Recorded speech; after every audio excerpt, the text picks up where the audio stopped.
नारळ शिल्लक असल्यामुळे अंतिम लढतीचा हा फटका पाहायचा आहे, आपल्याला पाहायला मिळतो आहे.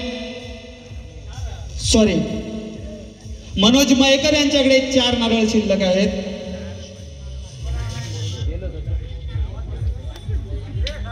सतीश आचरेकर यांच्याकडे मला वाटतं एकच नारळ त्यांच्या या स्पर्धेसाठी राहिलेला आहे.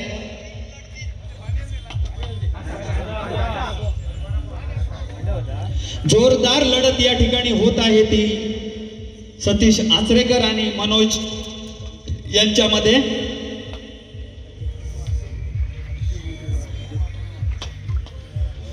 अतिशय सुंदर आणि प्रेक्षकांच्या डोळ्यांचं पारणं फेडणारी ही लढत या ठिकाणी आपल्याला पाहायला मिळते. सतीश आचरेकर मालवण आणि मनोज या दोघांमधील हा सामना आपल्याला पाहायला मिळतोय.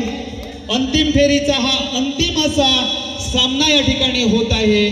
सन्माननीय दत्ताजी सामंत साहेब, तालुकाध्यक्ष बाईत साहेब, महेश बागवे, साळसकर साहेब या सर्वांच्या समोर हा सामना या ठिकाणी उपस्थितीत आपल्याला पाहायला मिळतोय.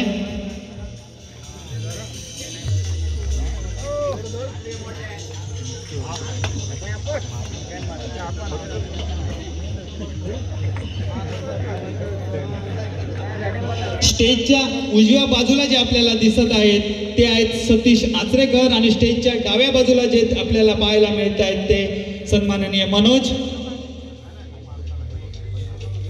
मयेकर. जोरदार खणखणीत असा आवाज या ठिकाणी आता आलेला आहे.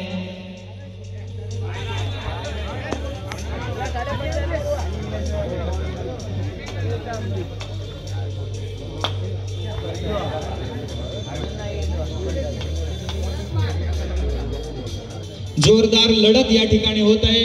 खुल्या गटातील अंतिम फेरीचा अंतिम सामना या ठिकाणी आपल्याला पाहायला मिळतो आहे. सतीश आचरेकर आणि मनोज.